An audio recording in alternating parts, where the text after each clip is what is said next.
G'day, Dimitri speaking from Exercises.com.au. Today we're doing jumping jacks.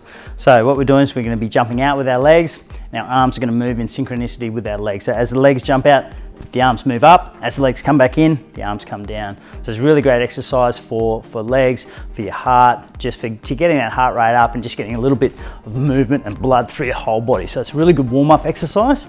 A variation from that is as you jump out, the next jump, instead of coming out again, is coming forwards. So you can go out and then forwards with your arms as well. So forwards with the legs, forwards with the arms, out with the legs, out with the arms. That's our jumping jacks for today. Search for exercises.com.au for more great exercises and videos, and we'll see you next time.